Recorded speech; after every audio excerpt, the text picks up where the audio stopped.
भिन्न भिन्न जो ज्ञान हो जाता है, भिन्न भिन्न जो ज्ञान हो जाता है वो संशय है। एक ही पदार्थ में दो प्रकार का ज्ञान होना, भिन्न भिन्न प्रकार का ज्ञान होना।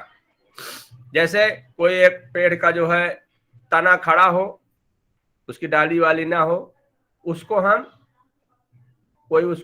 मनुष्य मान लें, कभी हम उसको लकड़ी मान लें, कभी उसको मनुष्य मान लें। ये जो है स्पष्ट ना हो पाना, ये संशय है। प्रमाद कहते हैं कि यम नियम इत्यादि जो साधन है हमारे समाधि के लिए, हमारे कैवल्य की प्राप्ति के लिए, उनका आचरण ना करना, ये प्रमाद है। फिर अविरति, तो अब जैसे ये प्रमाद आलस्य, प्रमाद के बाद है आलस्य। आलस्य में है कि जो शरीर जो है जब तमोगुणी हो जाता है, तमोगुण की मात्रा जब ज्यादा हो जाती है शरीर में, तो शरीर में या चित्त में भारीपन आने के कारण योग में प्रवृत्ति का न होना। आलस्य जो है ये शरीर में तमोगुण की मात्रा बढ़ जाने के कारण शरीर में अथवा चित्त में आलस्यपन हो जाता है, जिस कारण से योग में प्रवृत्ति नहीं हो पाती हमारी। ये हो गया आलस्य। अविरति का मतलब होगा कि वैराग्य का अभाव। विरति माने होता है वैराग्य, और अविरति मतलब वैराग्य का अपोजिट, मतलब राग। तो राग की स्थिति में भी हमारा जो है तो ध्यान समाधि की ओर, हमारा एकाग्रता की ओर हमारा चित्त नहीं जा पाता। जब हमारा राग है, कहीं ना किसी के प्रति हमारा राग है, उसके प्रति लगाव है, इसलिए। और जहां राग है, जहां पर मोह है, राग मतलब मोह, जहां पर लगाव है, जहां पर मोह है, वहीं पर कष्ट है, तमोगुण की वहां पर बलता होगी। तो अविरति मतलब वैराग्य का अभाव। भ्रांति दर्शन, भ्रांति दर्शन माने होता है विपरीत ज्ञान। मतलब जो बात हमें कही गई है उन बातों पर हम विपरीत बोध करना, उन बातों को, हमारे शास्त्रों में जो बात कही है, योग शास्त्रों में जो बात गई है, उन पर हमें विश्वास न होना, विपरीत की प्राप्त मतलब ज्ञान होना। फिर भ्रांति दर्शन है वो। अलब्ध भूमिकत्व, अलब्ध भूमिकत्व की स्थिति वो होती है कि समाधि की प्राप्ति न होना। मतलब अलब्ध मतलब जो हमारी जो चित्त की जो भूमियां है ना, वो जो भूमियां है तो लास्ट में निरुद्ध भूमि होती है। चित्त की जो भूमि है निरुद्ध, तो उन पर ठहराव ना होना। और जब तक ठहराव नहीं होगा, अलब्ध भूमिकत्व है, मतलब लब्ध भूमिकत्व मतलब भूमि का लब्ध हो जाना, प्राप्त हो जाना, और भूमियों का न प्राप्त होना। चित्त की जो 5 भूमियां हैं उनका न प्राप्त होना, निरुद्धावस्था, एकाग्रता अवस्था, इनका न प्राप्त होना ही अलब्ध भूमिकत्व। तो जब तक निरुद्धावस्था की प्राप्ति नहीं होगी तब तक समाधि की स्थिति नहीं हो सकती। तो समाधि की स्थिति, समाधि की प्राप्ति करना होना ही अलब्ध भूमिकत्व है। ठीक है। इसके बाद हम आते हैं अनवस्थितत्व। अनवस्थितत्व समाधि प्राप्ति होने पर पुनः चित्त का स्थिर न होना। जब हम निरुद्धावस्था तक पहुंच जाते हैं, अब हम समाधि की स्थिति पर पहुंच गए, लेकिन फिर भी हम बाद में हमारा रजोगुण और तमोगुण फिर बढ़ा और हम पुनः वापस जो है चित्त भंग हमारा हो गया। तो जब हम उस पर हमारा ठहराव नहीं होगा, समाधि प्राप्ति होने पर भी पुनः चित्त का स्थिर न होना, ये जो है अनवस्थितत्व है। स्थितत्व, अस्थितत्व मतलब अनवस्थितत्व। अवस्थितत्व देखो क्या होता है कि अवस्थित माने होता है स्थिरता, वहां पर उसमें स्थित रहना, ठहराव का होना, दीर्घ काल तक ठहराव। तो स्थित हो जाना मतलब एक तरह से पिलर की तरह वहां पर स्थित हो जाना। तो वो जब पिलर की तरह हम नहीं हो पाते हैं, पहुंच तो जाते हैं समाधि तक, लेकिन फिर भी हम अडिग रहते हैं, मतलब हम डिगते रहते हैं, कभी वापस आए, कभी चित्त यहाँ जाए, कभी वहां जाएगा। तो समाधि प्राप्त होने पर भी हम वहां पर स्थिर, चित्त का स्थिर न हो पाना हमारा अनवस्थितत्व है। ये 9 जो है तो ये जो है योग के मल हैं, शत्रु हैं या विघ्न है। ठीक है।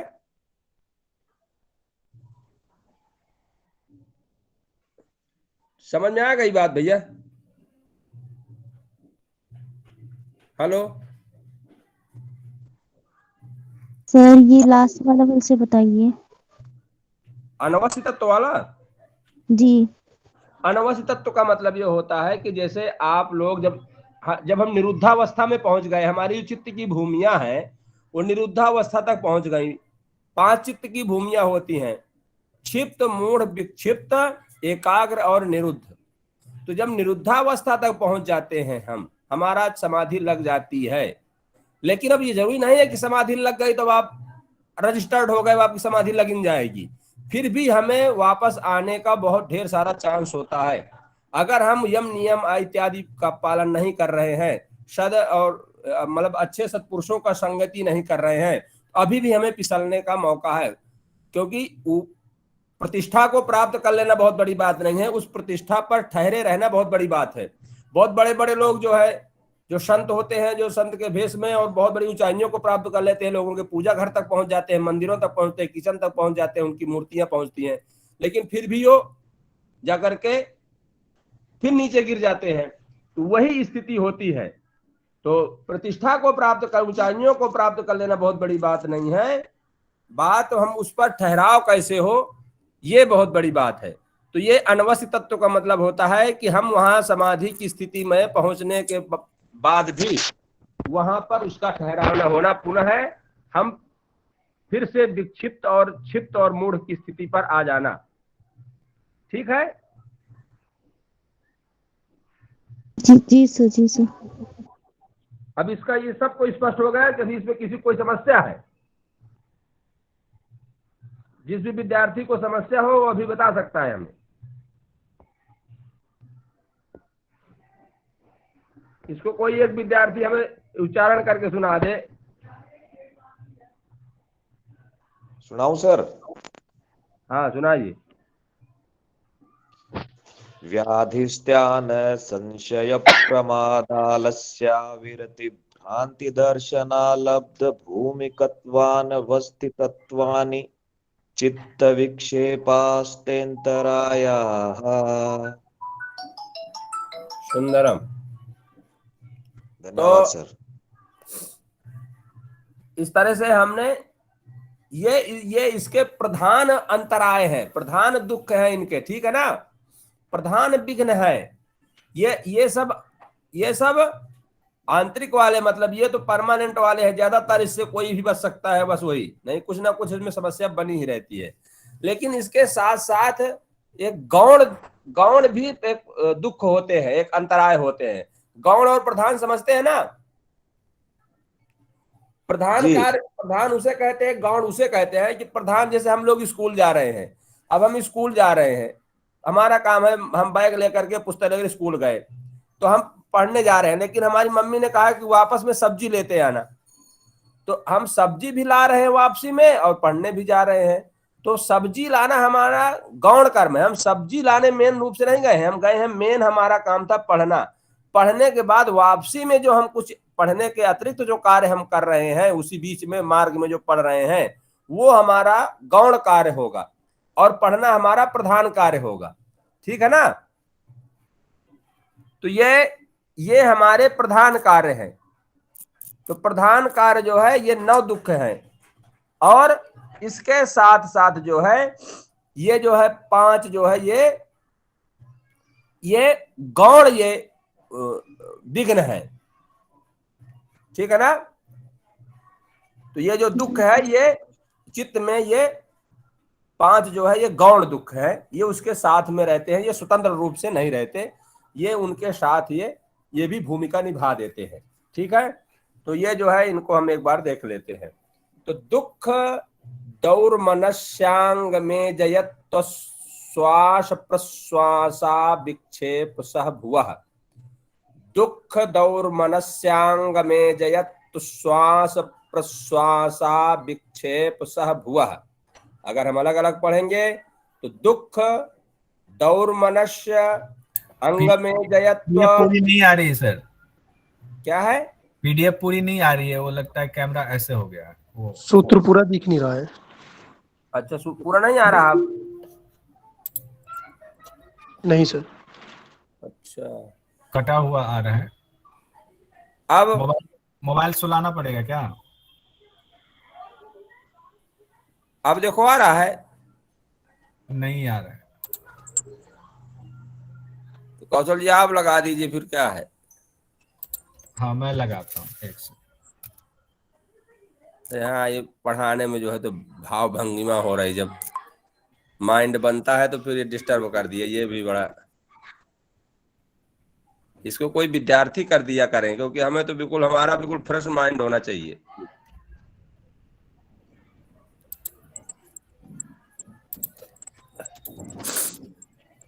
एक बार उसको मुझे शेयर करेंगे, वो व्हाट्सएप पे भेजेंगे। अच्छा,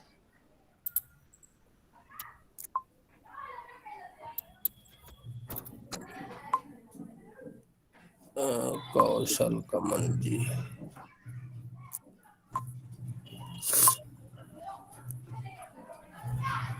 कौशल कमल जी।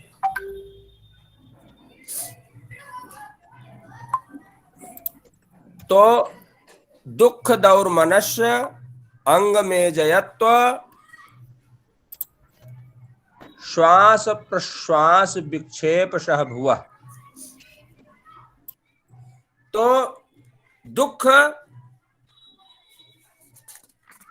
दौर मनुष्य, दुख दौर मनुष्य का मतलब यह है कि जो हमारे जो 3 प्रकार के दुख हैं, कौन कौन से दुख होते हैं 3 प्रकार के? आधिदैविक, आधि भौतिक और आध्यात्मिक।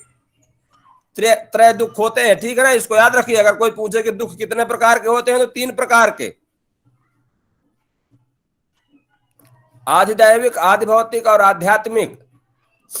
आध्यात्मिक दुख वो होता है जो अपने अंतःकरण में होता है, जो स्वतः से जो होता है, जिसके हम स्वयं कारण हैं, तो वो आध्यात्मिक। आधि भौतिक वह दुख है, जैसे हम रास्ते में जा रहे हैं, कुत्ता हमें काट ले, ये आधि भौतिक दुख है। किसी के द्वारा, किसी अन्य के द्वारा हमें जो पीड़ा पहुंचाई जा रही है, वो आधि भौतिक दुख है, संसारिक लोगों के द्वारा। और आधिदैविक दुख वो होगा जो जैसे भूकंप इत्यादि आ जाता है, जो पंच महाभूतों के द्वारा जो हमें पीड़ा प्राप्त होती है, जो हमें जो हम दुखी होते हैं, वो आधिदैविक दुख होगा। ठीक है ना? तो दुख 3 प्रकार के होते हैं, आधिदैविक, आधि भौतिक और आध्यात्मिक। और दौर मनुष्य, मन का कमजोर होना, मतलब मन का मतलब वहां पर मन का ठहराव ना होना, मन का थोड़ा सा पॉजिटिव ना होना। और अंग में जयत्व, मतलब हमारे शरीर में जो अंग है, जो हमारे जो पार्ट है शारीरिक, उनमें दुर्बलता को प्राप्त होना, मतलब वो कमजोर होना। अंग में जयत्व। तो इस और श्वास और प्रश्वास की हमारे बिना इच्छा के श्वास का बाहर निकल जाना, और हमारी बिना इच्छा के श्वास प्रश्वास का, श्वास माने होता है प्राणवायु का अंदर आना, प्रश्वास माने होता है प्राणवायु का बाहर जाना, श्वास और प्रश्वास। तो यह जो है ये 5 प्रकार के, हमारे बिना मन के श्वास का बाहर चला जाना, और हमारे बिना मन के हमारे शारीरिक अक्षमता के कारण, जैसे जो लोग श्वास के मरीज होते हैं, उनकी श्वास जो है तो ठहराव को नहीं प्राप्त हो सकता, उनका चित्त ठहर नहीं सकता, क्योंकि उनकी प्राणवायु जो है तुरंत जाती है और तुरंत अंदर जाती है, तुरंत बाहर जाती है। तो वह जो प्राण और जो प्राणवायु है, वह ठहर चित्त की वहां पर, क्योंकि प्राणायाम जब चित्त की ठहराव के लिए जब किया जाता है, तो उसमें सिस्टम यह है कि हम श्वास की जो श्वास है, उसकी जो गति है, वो धीरे धीरे हमारी श्वास बाहर की ओर जाए, और फिर हम श्वास को ठहरा दें। यहां पर जो प्रश्वास का अर्थ लिया जाएगा, वो लिया जाएगा ठहराव, कि श्वास का हमारी इच्छा के अनुसार श्वास का जाना, और फिर श्वास का ठहराव करना, श्वास का एक मतलब एक वहां पर ठहरना, यह जो है वह यहाँ पर प्रश्वास का मतलब ये नहीं होगा कि श्वास का भीतर जाना या श्वास का बाहर जाना। श्वास मतलब श्वास और प्रश्वास, श्वास मतलब प्राणवायु का अंदर जाना, प्रश्वास का मतलब प्राणवायु का बाहर जाना। लेकिन यहाँ प्रश्वास का अर्थ ले जाएगा कि उसमें श्वास को, क्योंकि जब तक श्वास को हम रोकते नहीं हैं तब तक चित्त हमारा स्थिर नहीं होता। तो जब ये हमारे शारीरिक अक्षमता के कारण श्वास और जो मतलब श्वास तुरंत तेजी से जाएगा, तेजी से आएगा, और जो उसका जो ठहराव है प्रश्वास, वह भी हम उसको ठहरा नहीं पाते, हम रोक नहीं पाते। ये हमारे 5 जो है तो गौण दुख है। ठीक है, और इसमें किसी कोई समस्या? एक बार कोई विद्यार्थी इसको उच्चारण करके। आध्यात्मिक दुख को थोड़ा सा एक्सप्लेन कर देंगे क्या प्लीज? हाँ, आध्यात्मिक दुख वो होगा कि जिसका हम स्वतः कारण होते हैं। जैसे हमने परीक्षा दिया और हमारे कम नंबर आ गए, हमने ठीक से नहीं लिखा, तो इसमें हमने जब लिखा नहीं है तो नंबर कैसे पाएंगे? ठीक है ना। जिस दुख का हम स्वयं कारण है वो आध्यात्मिक है, मतलब आत्मिक दुख है, मतलब स्वयं के द्वारा वो उत्पन्न किया हुआ पीड़ा है हमें। ठीक है सर। हाँ, आगे और किसी को एक बार उच्चारण करके कोई विद्यार्थी हमें इसको एक बार थोड़ा सा हमें भी सुना दे, हम भी सुन ले।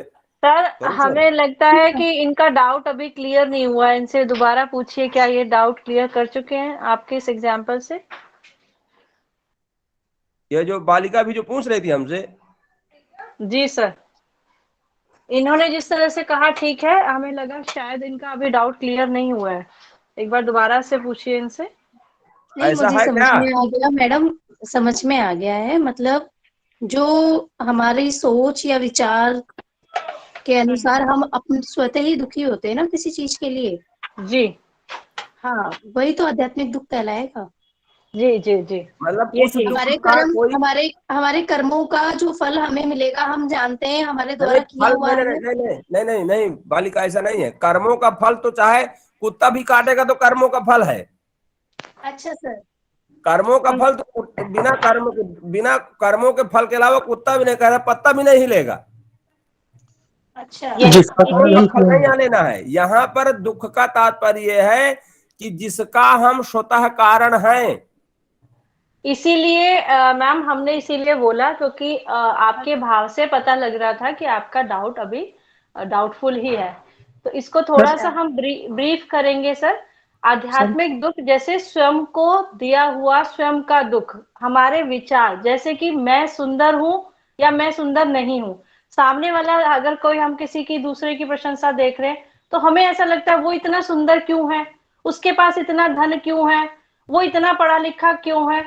मतलब दूसरे की तरक्की को देख के अपने आप को दुखी करते रहना। जो हमारे पास है उसको हम ना समझ के, उसको वैल्यू ना करके, सामने वाले की चीजों की वैल्यू करके 24 घंटे दूसरों को सोच सोच के अपने सुख को दुख में परिवर्तित करना हमारा आध्यात्मिक दुख कहलाता है। ठीक है, ठीक है I मैम। hope आप explain हो।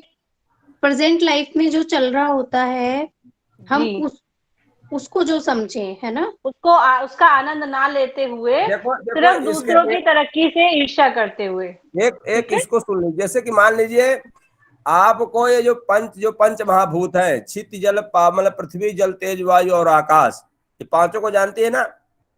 पृथ्वी के द्वारा भूकंप आ जाना, जी ये सर। आपका हो गया आधिदैविक दुख। बिजली का तेज से गरजना, बिजली का गिर जाना, जो आकाशीय बिजली होती है, ये हो जाता है आधि दैविक दुख।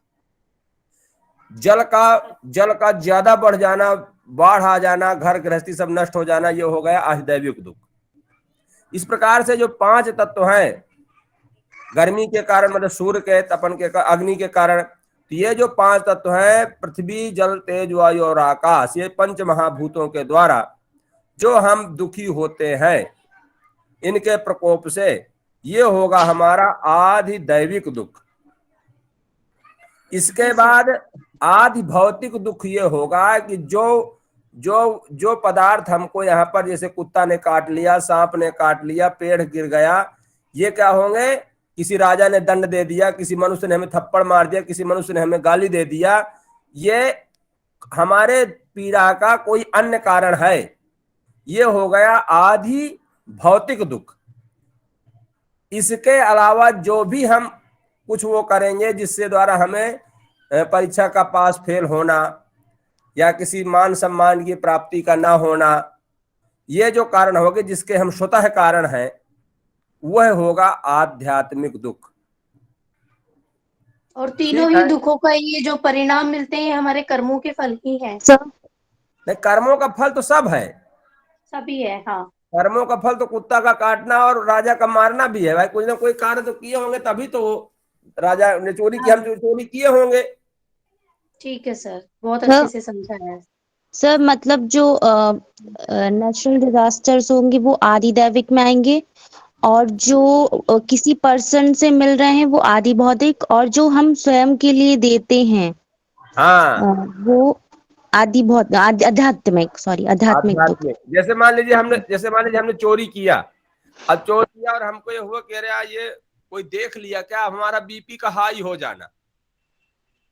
अब बिल्कुल सही एग्जांपल दिया सर ने। अब बीपी हाई हो गया, हम चक्कर हमें आ गया, हम गिर गए, तो इसमें तो ना तो राजा ने मारा और ना भूकंप आए, लेकिन हम गिर गए। तो गिर गए, हमें तो गिर गए कि हमने स्वयं जो है वो कार्य किया और अपने आप को हमने समझा, जब किसी ने देखा नहीं है, हमने समझा कि उसने देख लिया, तो उसके हम गिरने के स्वयं कारण है। तो हम इसको सर ये समझें कि जो आदि शब्द है, आदि शब्द को हम मान ले कि पीड़ा, और आत्मिक जो स्वयं से हमें पीड़ा मिले वो आध्यात्मिक हो गया। आदि से आदि भौतिक कारणों से जो पीड़ा मिलती है वो आदि भौतिक हो गया, और आदि दैविक जो पीड़ा दैवीय कारणों से मिलती है, जैसे भूकंप है, बाढ़ है, कोई प्रलय है, वो आदि दैविक हो गया, ऐसा मान ले। जी बिल्कुल बिल्कुल, अब आ गया समझ में?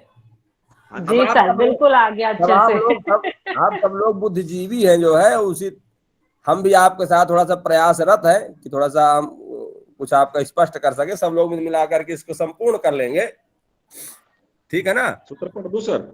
और किसी प्रकार की समस्या ना समझ, जहाँ समस्या आपको होगी वहां हम हैं। और धन्यवाद सर। हाँ जी, फिर कह रहे हैं कि तत्प्रति से, इसको एक बार कोई सुना तो दे, कोई एक बालक या बालिका। सुनाता हूँ सर, मैं सुनाता हूँ सर। सूत्र दिख नहीं रहा है सर। दुख दौर्मनस्यांग में जयत्व श्वास प्रश्वासा विक्षेप सह भुवः। सुंदरम। अग्रे कोई दूसरा बालक सुनाए। दुख दौर्मनस्यांग में जयत्व श्वास प्रश्वास विक्षेप सह भुवः। अभी एक बार पुनः ये आप जो है पुनः एक बार सुनाएंगे इसी को। दुख दौर्मनस्यांग में जयत्व श्वास प्रश्वास विक्षेप सह भुवः। अब श्वास प्रश्वास नहीं है, श्वास प्रश्वासा। श्वास प्रश्वासा, हाँ, दीर्घ करना पड़ेगा, ठीक है ना? कोई एक बालिका दैवी शक्ति जो है। यस सर, मैं सुना रही हूँ। हाँ सुनाइए। दुख दौर मनस्यांग में जयत्व श्वास प्रश्वासा विक्षेप सह भुवः। सुंदरम सुंदरम, सभी का सुंदर था लेकिन सुंदरम। तो अब अग्रे हम आगे चर्चा करते हैं। तो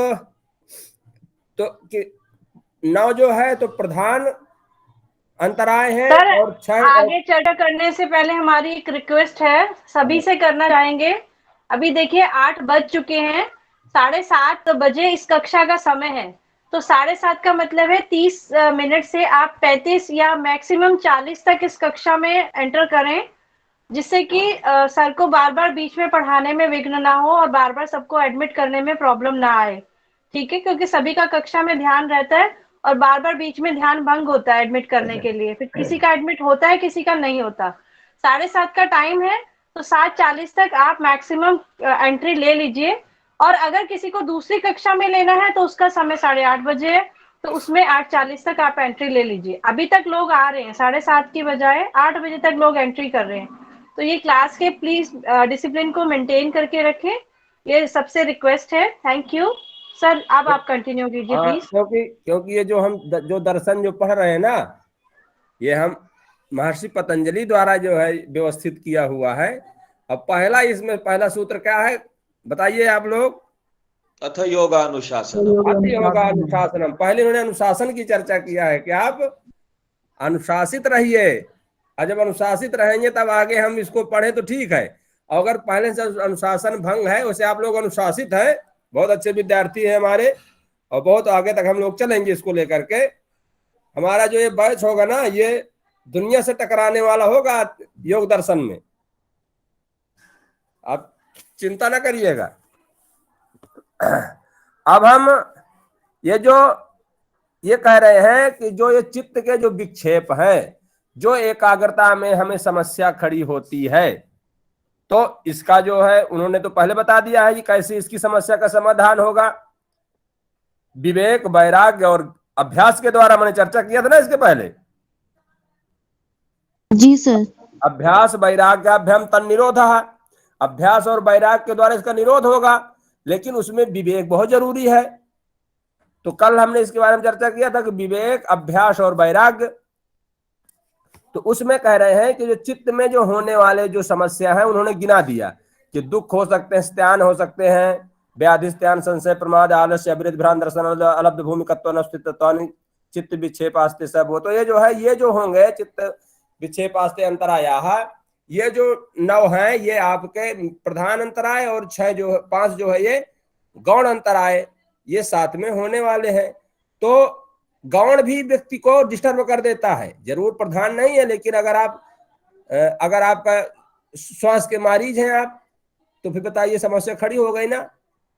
आपके तो चित्त में डिस्टर्ब करने का ये भी एक कारण हो सकते हैं, गौण भी आपको डिस्टर्ब कर सकते हैं, तो उनको भी स्वस्थ होना चाहिए।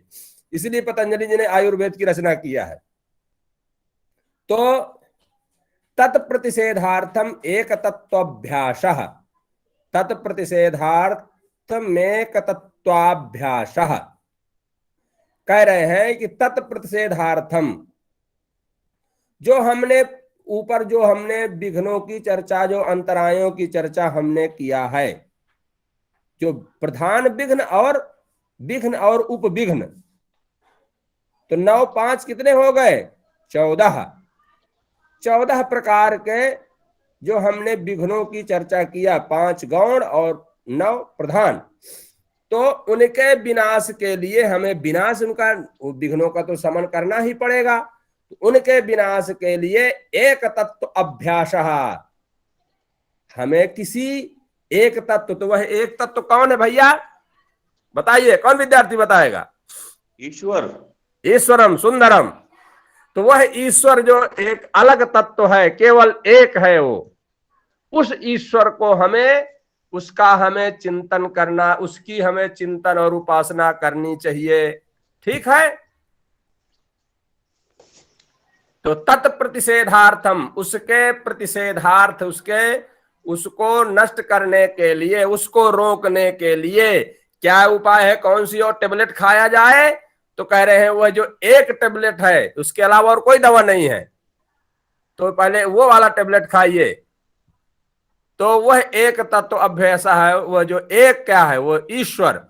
उस ईश्वर का चिंतन और स्मरण करें आप, तो आपको उन विघ्नों से वो आपको बचा सकता है, वह ईश्वर। ठीक है। चलिए कोई विद्यार्थी इसको एक बार सुना दे हमें। तत्प्रतिषेधार्थमेक तत्वाभ्यास है। हाँ, मैं सभी विद्यार्थियों को से मतलब मैं ये उम्मीद करता हूं कि एक बार तो जरूर वो बोलेंगे। मतलब जैसे हर बार अगर कोई विद्यार्थी बार बार बोल रहा है, क्योंकि मुझे बार बार फिर थोड़ा सा डिस्टर्ब होगा, मैं बार बार नाम उसको स्क्रीन में जाऊंगा, उनका नाम खोलूंगा तो समय वेस्ट होगा। तो मुझे लगता है कि अपनी जिम्मेदारी हर व्यक्ति समझे, और एक सूत्र तो जरूर मतलब वो मौका लगा करके, ना सूत्र बोल पाए तो जब मैं प्रश्न करता हूं तब वो बोल दे, लेकिन मैं उम्मीद करता हूं, मैं मतलब आप लोगों से कि ये जरूर होगा, ये नियम का पालन आप करेंगे। ठीक है ना। तो इस प्रकार से हमने उनकी हमने चर्चा कर लिया। अब हम आगे चलेंगे। तो ये मैत्री करुणा मुदिता है ना, इसके बाद जी सर। जी। चलिए, तो सूत्र नंबर 33, तो इसमें कह रहे हैं कि मैत्री करुणा मुदितोपेक्षाणाम सुख दुख पुण्या पुण्य विषयाणाम भावना तश्चित्त प्रसादनम। मैत्री करुणा मुदितोपेक्षाणाम सुख दुख पुण्या पुण्य विषयाणाम भावना तश्चित्त प्रसादनम। तो इनके चार देखिए, जिस प्रकार से इको एनच में जो व्याकरण में सूत्र है ना, तो जिस प्रकार से यण इको को यण हो जाता है, उसी प्रकार से यहाँ भी चार का सिस्टम है। तो मैत्री करुणा मुदिता और उपेक्षा, ये चार जो है, चार प्रकार के व्यक्ति हमको जीवन में मिलेंगे। मैत्री करुणा मुदिता और उपेक्षा, मतलब हम किससे मित्रता कर सकते हैं, क्योंकि योग में हमें संतुलन भी बनाना है, क्योंकि भौतिक दुख भी हो सकता है। भौतिक दुख उन्होंने पहले बता दिया है कि जो विघ्न है, तो वो जो दुख दौर मनुष्य अंग में जयत्व, तो ये दुख वाले में भी भौतिक दुख आपको परेशान कर सकता है। तो वह भौतिक दुख की निवृत्ति कैसी होगी, तो कह रहे हैं वो भौतिक दुख जो मनुष्यों के द्वारा जो हो सकती है या जीवों के द्वारा जो उत्पन्न हो सकती है, तो उनके साथ हमें किस प्रकार का व्यवहार करना है इस कैवल्य की प्राप्ति के लिए, क्योंकि विघ्न तो चारों तरफ से हमें घेरे हुए हैं। तो उसमें किस प्रकार से हम उनसे बच करके और अपने हम लक्ष्य की प्राप्ति कर सकें। तो कह रहे हैं कि किन से मित्रता करनी है, किन से करुणा, करुणा माने दया, और मुदिता माने होती है प्रसन्नता, और उपेक्षा माने होती है उदासीनता, उपेक्षा करना, उनका ध्यान न देना। तो कह रहे हैं किनका, तो कह रहे हैं सुख, तो सुख दुख पुण्या अपुण्य विषयाणाम, इनके जो विषय हैं, कैसे विषय, ये लोग जो है इनके मित्रता जो है, मित्रता जो भौतिक सुखों से जो संपन्न है, या जितने भी प्रकार के जो सुख हैं, सुख से जो संपन्न जो व्यक्ति हैं, उनसे हमें क्या करनी चाहिए, मित्रता करनी चाहिए। क्योंकि अगर हम उनसे ईर्ष्या करेंगे तो भी हमारा चित्त जो है शांत नहीं रहेगा, एकाग्रता में विघ्न, क्योंकि वो उनको सुख की प्राप्ति है। वो गाड़ी घोड़ा से आएंगे जाएंगे तो हम लोग जलेंगे, तो हम फिर एकाग्र नहीं हो सकते। तो कह रहे हैं जो सुख से ऐश्वर्य से जो संपन्न है, उनसे हम मित्रता करें। और करुणा, कह रहे हैं कि जो व्यक्ति दुखी है उसके साथ, उसके प्रति हमें दया की भावना करें। फिर कह रहे हैं कि पुण्य, तो कह रहे हैं कि पुण्य, जो व्यक्ति पुण्य कार्य करता है, जो व्यक्ति पुण्यात्मा है, उससे हमें प्रसन्नता होनी चाहिए, उससे हम प्रसन्न रहें उन कार्यों से। और अपुण्य, तो कह रहे हैं अपुण्य वाले से अप्रसन्न न रहें, क्योंकि पुण्य से अगर प्रसन्न रहे तो अपुण्य से अप्रसन्न रहे, तो कह रहे नहीं, अप्रसन्नता तुम्हारे चित्त के लिए समस्या है। तो कह रहे हैं अपुण्य वाले की आप अपेक्षा करिए, जो पाप कर्म करता है, जो दुष्ट व्यक्ति है, जो अधर्मी है, उसकी आप उपेक्षा करें। तो तब आपकी भावना चित्त प्रसादनम, तब आपका चित्त प्रसन्न और एकाग्र होगा। ठीक है, ठीक है भैया। हाँ, जिनको समस्या हो अभी बता दीजिएगा भैया। तो ये चार प्रकार के चित्त को एकाग्र करने के लिए हमें संसार में चार प्रकार के व्यक्ति मिलेंगे। कोई सुखी होगा तो कोई दुखी होगा, कोई पुण्य कर्म कर रहा होगा तो कोई अपुण्य कर्म कर रहा होगा। तो इनके साथ हमें कैसे इनके साथ अपना जीवन यापन करना है, क्योंकि संसार में रहना है तो इनके बीच में रहना ही पड़ेगा। तो इनके साथ हमें इस प्रकार का व्यवहार करना है, तभी हम चित्त की एकाग्रता कर पाएंगे। ठीक है जी सर। अग्रे, इसको कौन सुनाएगा भैया? कोई सुना दिया है अभी? चलिए कोई सुना दे भैया, एक बार सुनाओ भैया। कोई नए नए व्यक्ति सुना दिएगा। सबकी आवाज को सुनने का मैं अभिलाषी रहता हूँ। मेरा मन करता है कि सबकी मैं वाणी को श्रवण करूं। मैत्री करुणा मुदितोपेक्षानां सुख दुःखे पुण्य पुण्यो विषयान भावना तश्चित प्रसादानम। एक बार बहुत अच्छा पढ़े हो, लेकिन थोड़ा सा एक बार और मुझे सुना दीजिए। मैत्री करुणा मुदितोपेक्षानां सुख दुःखे पुण्य पुण्य विषयान भावा नश्चित प्रसादानाम। एक बार मैं पढ़ देता हूँ, फिर से आप थोड़ा ध्यान दीजिएगा। जो जो विद्यार्थी ने पढ़ा है वो एक बार ध्यान देगा, और सब लोग एक बार अपने आप गुनगुनाएंगे। मैत्री करुणा मुदितोपेक्षाणाम सुख दुख पुण्य विषयाणाम, दोनों में उपेक्षाणाम विषयाणाम। तो मैत्री करुणा मुदितोपेक्षाणाम सुख दुख पुण्य विषयाणाम भावना तश्चित्त प्रसादनम। भावना तश्चित्त प्रसादनम। एक बार फिर से पढ़ो भैया। मैत्री करुणा मुदितोपेक्षानां सुख दुःख पुण्य पुण्य विषयान भावना विषयान है, विषयाणाम। विषयानाम। हाँ, आगे विषयाणाम भावना तश्चित प्रसादानम।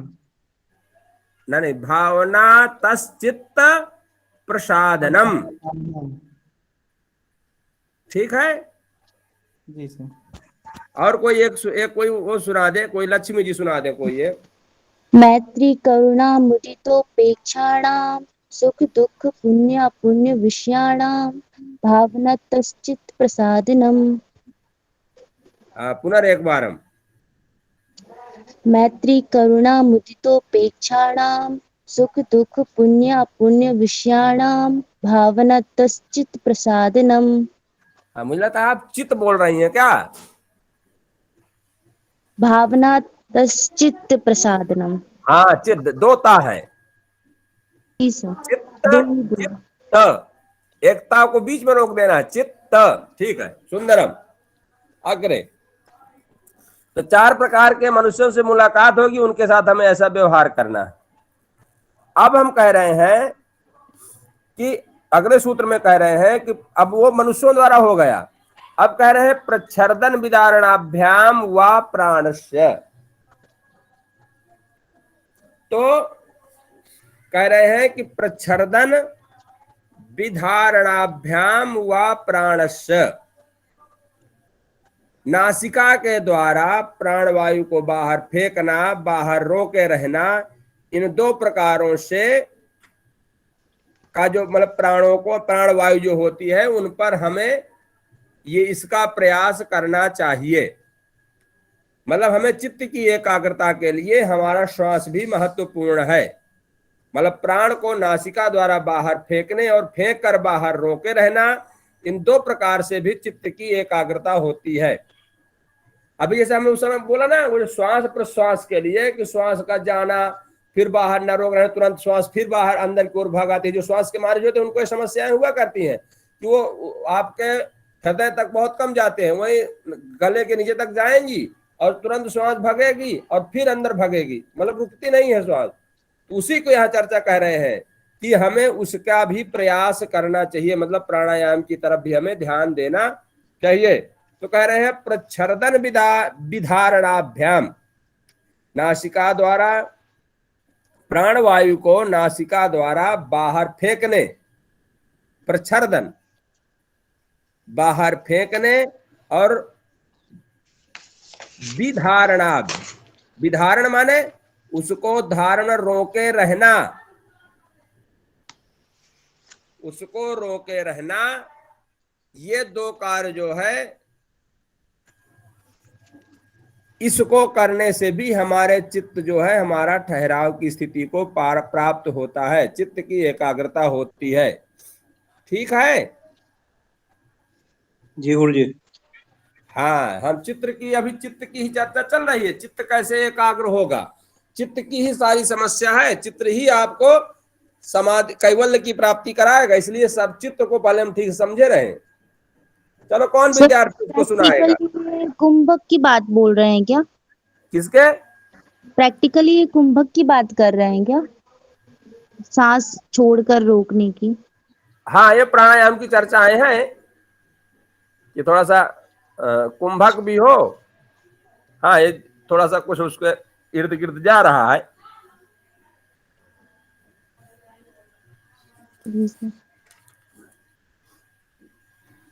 क्योंकि इसमें जो है ना, तो प्राणायाम के जो है तो इसमें 4 प्रकार के प्राणायाम को उसने माना है ना, बाह्य, आभ्यंतर और स्तंभ वृत्ति और बाह्याभ्यंतर विषयाक्षेपी।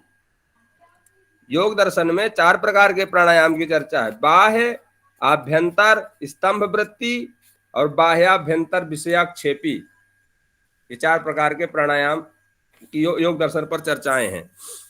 तो यहाँ सर बाह्य वाला हुआ ना, बाहर निकाल के रोकता है, तो बाह्य। हाँ, बाहर निकाल करके, और स्तंभ वृत्ति।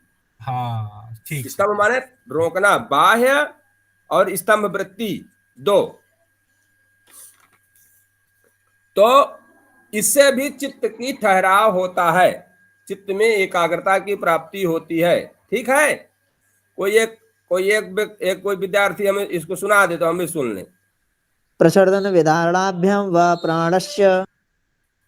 हाँ, कोई एक लक्ष्मी जी सुना दे। जी सर, मैं सुना रही हूँ। प्रच्छर्दन विधारणाभ्याम व प्राणस्य। हाँ, सुंदर। तो अभी चित्त को एकाग्र होने की सारी चर्चाएं चल रही हैं। अब कह रहे हैं ये हाँ, जो अंतराय है श्वास प्रश्वास, हाँ, इसका उपाय भी तो है ना ये? यानी केवल श्वास प्रश्वास से आपका चित्त एकाग्र नहीं हो सकता। नहीं, उसका उपाय ये है ना, जो श्वास प्रश्वास अंतराय है, गौण अंतराय, बार बार प्रयत्न करना। हाँ, जी, तो वो केवल इसी बस के लिए नहीं है। देखिए, ये श्वास प्रश्वास किसी एक व्यक्ति, हम पूरा प्रयास ये कर रहे हैं कि हमारा चित्त कैसे एकाग्र होगा। अगर हम वहां उसी का मतलब उसी को थोड़ा सा उसको टच कर रहा है, लेकिन यहाँ पर फोकस हर प्रकार से मस्तिष्क को एकाग्र, चित्त को एकाग्र होने की चर्चा हो रही है। ये गौण अंतराय में आता है। ठीक है, ठीक है गुरु जी। हाँ जी। अब जैसे आपको पूछेंगे कि भैया प्रच्छर्दन विधारणाभ्याम व प्राणस्य, इससे क्या होता है? इसमें चित्त एकाग्रता तो नहीं लिखा ना? नहीं गुरु जी। तो अब यहाँ पर आपको समझना होगा कि इससे क्या लाभ होता है। ये आपको क्वेश्चन एक बन सकता है ना? जी जी। हाँ, तो इस प्रकार से आपको उसको समझना है। श्वास प्रश्वास का उपाय। हाँ, चित्त की एकाग्रता। चित्त की एकाग्रता भाई, ये सब चित्त की एकाग्रता की चर्चाएं है ना। चित्त की एकाग्रता कैसे हो सकती है, किन किन उपायों से हो सकती है? भाई, वो जो दुख जो है, चित्त के जो दुख जो रहे, उनको दुख कैसे दूर किया जा सकता है? तो इनसे भाई वो चित्त को भंग करने का है। चित्त विक्षेपाय अंतराया। ठीक है ना? चित्त विक्षेपास्ते अंतराया, मतलब चित्त के जो विक्षेप हैं वो मतलब चित्त को डिस्टर्ब करने वाले, विक्षिप्त करने वाले, ठीक है ना, डिस्टर्ब करने वाले। तो उनमें जो अंतराय, जो दुख हैं, तो उन दुखों को ये जो है आपको बता रहे हैं कि ये समस्या, इनमें इनकी समस्या का समाधान क्या हो सकता है। चित्त की एकाग्रता इससे हो सकती है। ठीक है सर, सारे मतलब पूरे 9 और 5 सहभोग जो है सबकी। हाँ, क्योंकि जैसे दुख दौर मनस्य, अब दौर मनस्य क्या होता है? जैसे आध्यात्मिक दुख हुआ तो आध्यात्मिक दुख में आ जाएगा ना श्वास प्रश्वास। तो ये हो गया। फिर दौर मनस्य, मन की दुर्बलता, ये भी। तो इससे कई प्रकार के, उधर के भी जो और इधर के व्याधिस्त्यान संशय प्रमाद आलस्य भ्रांत दर्शनालय, तो ये वाले भी, और ये दुख दौर मन संग में जय, तो ये वाले भी। इन सब की जो है ये सारे का समस्या का समाधान ये होता है कि मतलब इस तरीके से भी आप चित्त की एकाग्र कर सकते हैं। ठीक है सर, अंग में जो तो ये हो गया ना, शरीर की कमजोरी या कांपना, कंपन। हाँ, तो ये तो आसन से हो गया ना, ठीक? तो ये हाँ, तो वो जो अष्टांग, जो यम नियम इत्यादि जो है ना, इनका पालन तो करना ही होगा। इनको तो लेके चलना ही है। सर पर जैसे अष्टांग योग, क्रिया योग और ये तो डिवाइड किए हुए हैं ना कि ये निम्न कोटि के साधक करेंगे, ये उच्च कोटि के करेंगे और ये मध्यम कोटि के साधक करेंगे। नहीं भाई, ये समाधि, धारणा ध्यान समाधि, तो ये समाधि तो लास्ट है ना। तो इनको ये तो स्टेप इनको करना ही पड़ेगा। ये 5 जो है, ये जो 5 है जो आप बाह्य है, और जो 3 है ये अंतरंग है। धारणा ध्यान समाधि ये अंतरंग है, और यम नियम आसन प्राणायाम प्रत्याहार ये जो है आपके, ये आपके बहिरंग है। तो इनको तो आपके योग के नियमों को तो मानना ही पड़ेगा।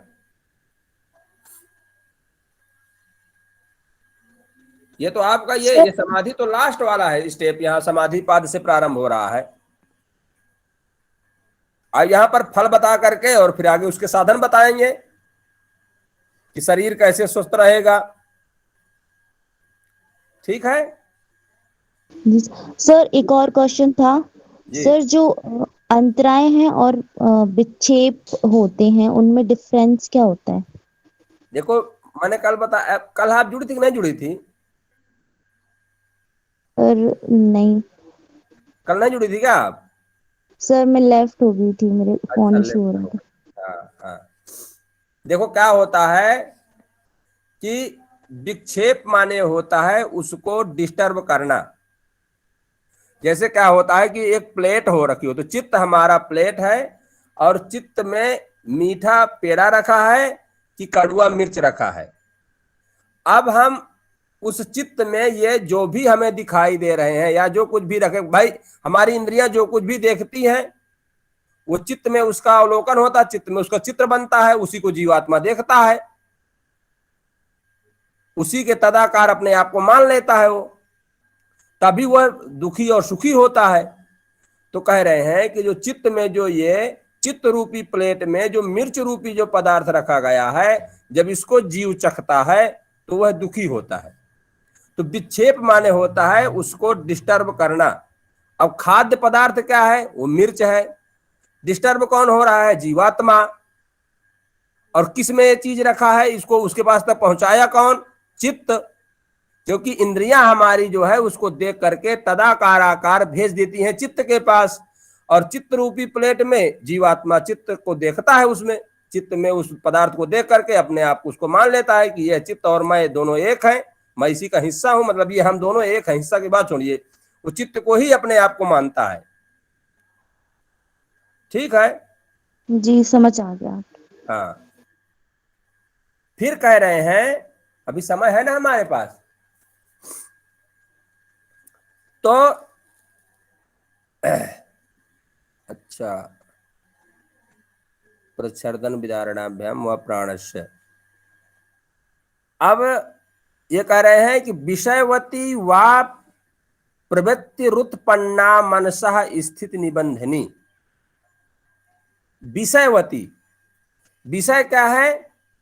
विषय हमारे हैं रूप रस गंध स्पर्श और शब्द। ये जो 5 हमारे जो वो तन्मात्र, जो ये जो पंच महाभूत है ना, इनके जो विषय हैं, मतलब जो तन्मात्राएं हैं, तन्मात्राएं विषय होती हैं। जैसे हमारे नेत्र क्या है? नेत्रों का विषय क्या है? रूप को। हमारे जो चक्षु का विषय क्या है? रूप। हमारे जिह्वा का विषय क्या है? रस। और हमारे घ्राण का विषय क्या है? गंध। हमारे त्वचा का विषय क्या है? जो ज्ञानेंद्रिय है, स्पर्श। और हमारे श्रोत्र का विषय क्या है? शब्द। श्रोतोंद्रिय का विषय शब्द है। तो ये कह रहे हैं कि विषयवती, ये जो विषयवान है, जो विषय हैं हमारे, कौन कौन? रूप रस गंध स्पर्श और शब्द। ये विषयों वाली हमारी जो 5 ज्ञानेंद्रियां हैं की अनुभूति उत्पन्न हुई मन की स्थिति को बांधने वाली होती है। क्या होता है कि जो भी हम, मान लीजिए हम देख रहे हैं, तो जो विषय, भाई इन्हीं 5 तत्वों में तो हम लोग सब डिस्टर्ब है। किसी को संगीत अच्छा लग रहा है, किसी को रंग बिरंगे वस्त्र अच्छे लग रहे हैं, किसी को सादा वस्त्र मतलब सफेद वस्त्र अच्छा लग रहा है, किसी को खट्टा मीठा पदार्थ बहुत अच्छा लग रहा है, तो ये जो विषयवती जो है, ये जो रूप रस गंध स्पर्श जो विषय वाली है, इनकी अनुभूति मतलब इनका जो ज्ञान हो जाता है, अनुभूति माने होना, इनका अनुभव होना, इनका ज्ञान हो जाना, तो मन की स्थिति को बांधने वाली होती है। अगर आप इनसे तृप्त हो गए हैं तो आपका मन भटकेगा नहीं। समझ पा रहे हैं ना? जैसे मान लीजिए आपने मिर्च को एक बार खा लिया, दोबारा समझा दो गुरुजी। जैसे जो 5 हमारी जो विषय हैं, जैसे हमारी जो ज्ञानेंद्रियां है ना, ज्ञानेंद्रियां समझते हैं ना आप? जी सर। तो ये जो 5 ज्ञानेंद्रियां है, नेत्र, नाक मतलब घ्राण, जिह्वा, त्वचा और श्रोत्र, तो इनका विषय क्या है? विषय माने होता है उनको ग्रहण करने जो का जो पदार्थ है, ठीक है, जो ग्राह्य वस्तु है। तो सब हमारे श्रोत्र किसको ग्रहण करते हैं? बताइए। शब्द को। शब्द को। सुंदरम। तो हमारे जो ये 5 जो ज्ञानेंद्रियां हैं, ये जिनको इनके जो ग्राह्य विषय हैं, इनके जो विषय हैं, जिनको जिनको ये ग्रहण करते हैं, तो कह रहे हैं कि जब तक इनका आपको ज्ञान नहीं होगा इन विषयों का, तब तक आपका चित्त एकाग्र नहीं हो सकता। तो हमें इनका ज्ञान हो जाना, क्योंकि ये असंप्रज्ञात समाधि में मैंने अपर वैराग्य में चर्चा किया था। उस समय देखो कौन वो आए थे, वो जो असंप्रज्ञात संप्रज्ञात समाधि के 4 स्टेप होते हैं, वितर्क, विचार, आनंद और अस्मिता। अस्मिता। तो उसमें जो विचार है वो स्थूल तत्वों को चर्चा कर रहा है ना। आप लोग या तो पूरी क्लास नहीं लिए हैं, इसलिए आप अभी, मुझे लगता है कि अभी आप भ्रमित हैं।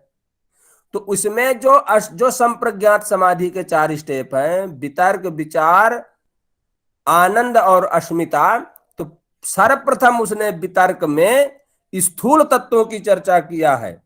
तो ये जो हमारे विषयवान जो है, इनको जो विषय की जरूरत है, मतलब शब्द जो इनके जो है जो पदार्थ हैं, पंच महाभूत, उनको जो ये जो इनको हमारे जो ज्ञानेंद्रियां जो इनको समझ पा रही हैं, तो जब इनका ज्ञान हमें हो जाएगा तब हमारा मन ठहर जाएगा ना। जैसे कोई व्यक्ति कई प्रकार का बाहरी भोजन कर लेता है, अब वो जब उससे तृप्त हो जाता है, उसका मन जब तृप्त हो जाता है, तो फिर उसका चकाचौंध में मन नहीं जाता ना, फिर चुपचाप शांत बैठा रहता है। सब कुछ देखते हुए उसका उधर मन नहीं चलता, होटल की तरफ जाने का मन नहीं चलेगा। या जिसने खूब अच्छे अच्छे कपड़े लत्ते खूब पहन चुके हों, फिर वो कपड़ों से तृप्त हो जाता है, फिर वो सोचता है कि मुझे अपना शरीर ढकना है बस। जिसकी इस प्रकार की प्रवृत्ति हो जाएगी, उसका चित्त जो है एकाग्रता की ओर जाएगा। जब तक उनकी वो विषयवान है, जब तक उनका वो विषय बना हुआ है, तब तक उनका चित्त एकाग्र नहीं हो सकता।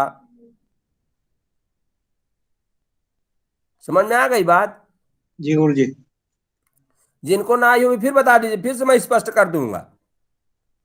नहीं सर, समझ में आ गए। अच्छा, अब इसमें समस्या ये होती है कि इनको अब हम जानेंगे कैसे।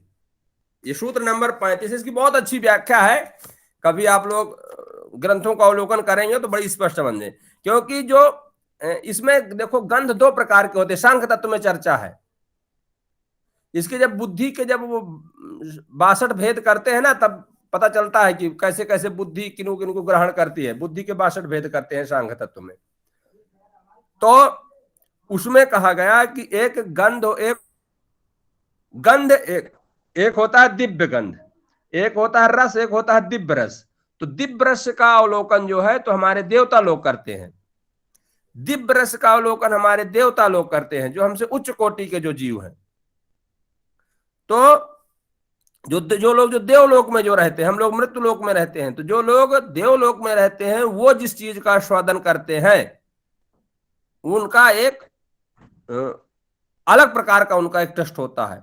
तो दिव्य गंध, दिव्य रस, दिव्य रूप, दिव्य स्पर्श, दिव्य शब्द, ये 5 हो गए ना। तो इनकी जो है जब प्रवृत्ति होती है, मतलब इनका जब साक्षात्कार हो जाता है, दिव्य गंध का साक्षात्कार, तो वो दिव्य गंध का साक्षात्कार कैसे होगा? तो कह रहे हैं कि जब हम धारणा, मतलब हम नासिका के अग्रभाग में जब हम धारणा रखेंगे, और नासिका के अग्रभाग में जब हम धारणा करके दिव्य गंध का साक्षात्कार करेंगे, तब गंध प्रवृत्ति उत्पन्न होती है, मतलब उसकी उसको हमको ज्ञान हो जाता है। तब फिर गंध की हमें कोई इच्छा नहीं होगी कि ये कौन सा स्प्रे पड़ा है, ये रात रानी पड़ा है, कि गुलाब का पड़ा है, कि तुलसी का पड़ा है, किसका पड़ा, किसी प्रकार की सुगंधी और दुर्गंधी से वो सब कुछ पे संतुष्ट हो जाता है, तब वो गंध की ओर उसका चित्त नहीं जाता। ठीक है। इसी प्रकार से जिह्वा के अग्रभाग में, जैसे ये जिह्वा के अग्रभाग में जब हम अपने चित्त को लगाते हैं, जब हम ध्यान करते हैं जिह्वा के अग्रभाग का, तब हमें दिव्य रस का साक्षात्कार होते हैं। उस समय रस प्रवृत्ति उत्पन्न होती है। तालु में जो है धारणा करने पर, तालु में जो है ये जहां से रस जहां से टपकता है, इसको तालु बोलते हैं। तो तालु में जब हम लोग धारणा करते हैं, ध्यान करते हैं, तो धारणा करके जब हम उसको ध्यान लगाते हैं तो दिव्य रूप का साक्षात्कार होता है, उससे रूप प्रवृत्ति हमारी होती है। इसी प्रकार जिह्वा के मध्य भाग में जब हम धारणा करके जब हम दिव्य स्पर्श का जब हम साक्षात्कार करते हैं, तो स्पर्श प्रवृत्ति हमारी होती है। इसी प्रकार से जब हम जिह्वा के मूल भाग में, जहां से जिह्वा प्रारंभ होती है, जब हम मूल भाग में दिव्य का धारणा करके दिव्य शब्द का साक्षात्कार करते हैं, तब शब्द प्रवृत्ति हमारी होती है। तो इन सब का ज्ञान जब तक ज्ञान नहीं होगा, तब तक हम उनसे हम लालायित रहेंगे, और जब तक हमारा उधर मन जाता रहेगा, तब तक हम एकाग्र नहीं हो सकते। समझ में आ गई बात भैया? जी। हाँ, तो हमें अच्छा, इसमें एक बात और होती है, इस बात को ध्यान दीजिएगा। अगर हम किसी एक तत्व का भी ज्ञान कर लिए, व्यास भाषण ने कहा कि हम अगर शब्द का भी, हमने अगर रूप का भी ज्ञान कर लिए, तो मान लीजिए वहां रूप वाली कोई समस्या हमारा चित्त जा रहा है, तो कम से कम उसमें हमें तो ज्ञान हो गया ना, उसका ज्ञान, तो उधर तो उससे तो हम बच जाएंगे ना। तो किसी एक पदार्थ का ज्ञान से हमको बोध हो जाता है कि ये वास्तव में सब नाशवान है। समझ रहे हैं ना आप लोग? जी। जैसे व्यक्ति एक मनुष्य का ऑपरेशन कर देता है उस विषय का, तो फिर वो दूसरे प्राणी का उसी प्रकार से ऑपरेशन कर देता है ना। जी। तो इसी प्रकार से ये जो विषय है, जब इनको जान लेता है कि अरे इसमें तो सब बेकार है मामला, तो फिर अन्य विषयों पर उसे विश्वास हो जाता है, और उनको वैसे वो एक किनारे लगा देता है कि अरे वो एक चीज को तो हमने देख लिया था, वो ऐसा है, और ये भी वैसे नहीं, उन्हीं का भाई है, तो कोई मतलब इससे नहीं है। तो किसी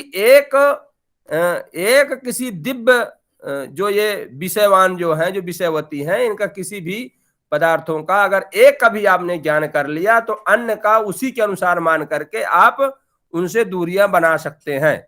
ठीक है सर, अब थोड़ा सा क्वेश्चन कर लीजिए, फिर टाइम हो गया है। हाँ जी जी।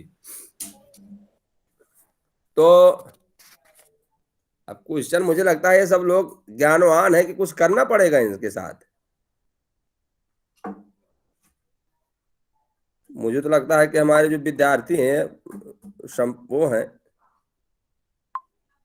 चलो बताओ फिर, अब नाम लेकर के पूछते हैं। ये गोपाल गुप्ता जी भैया, प्रधान दुख कितने प्रकार के होते हैं? किन्हीं एक दुख का नाम बताओ, प्रधान जो अंतराय है।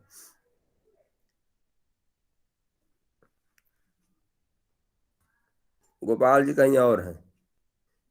हिमांशु कुंवर जी,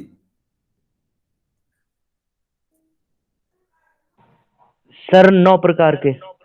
हाँ, किसी एक अंतराय का नाम बताएं। सर व्याधि। सुंदरम। प्रीति पाटिल जी, ध्यान। सुंदरम। प्रिया तिवारी,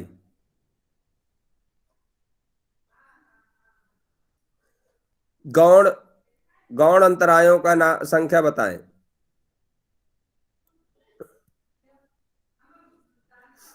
सर 5 होते हैं। दुख सुंदरम। दोर्मन से अंग में जेत श्वास और प्रश्वास। सुंदरम। ये रंजन कुमार जी, आप बताएंगे कि चित्त को एकाग्र करने का कोई एक साधन।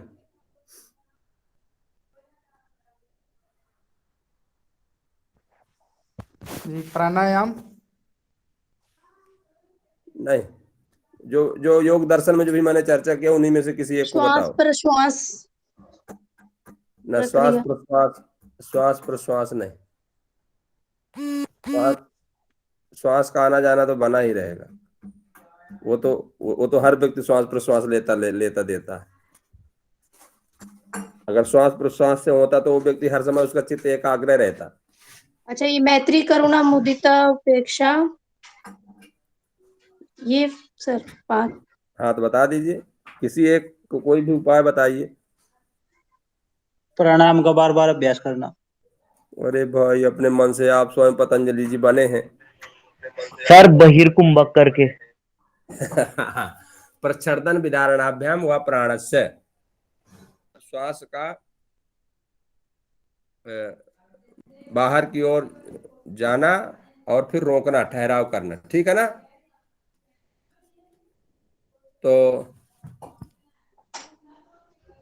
इस प्रकार से आज की क्लास हम यह संपन्न करते हैं। तो क्या अगला हो? हाँ जी, ये सर एक बार मैं थोड़ा सा कुछ बोलना चाह रही हूँ। हाँ, जो मैं बोलिए। समझी हूँ, मैं सही समझी हूँ क्या? आप बताना। मतलब आप ये जो कह रहे हैं कि हमारी 5 ज्ञानेंद्रियां हैं, वो अपने विषयों से जब पूर्णतः तृप्त हो जाती हैं, हाँ तब वो विषयामुक्त हो जाती हैं। और हाँ अगर हमें हमें जैसे जिस विषय से मुक्ति चाहिए या हाँ उस तत्व के ऊपर संयम करने से हमें जैसे जिह्वा पे अगर भाग पे हम संयम करेंगे तो हमें दिव्य रस का अनुभूति होगी, उससे हमें उस विषय की पूर्णतः तृप्ति हो जाएगी, हाँ, उसका साक्षात्कार जब हो जाएगा, साक्षात्कार हो जाएगा। हाँ, तो उस समय गंध प्रवृत्ति उत्पन्न होगी। मतलब दिव्य गंध की जो है, आपको फिर गंध की ओर आपका मन नहीं जाएगा।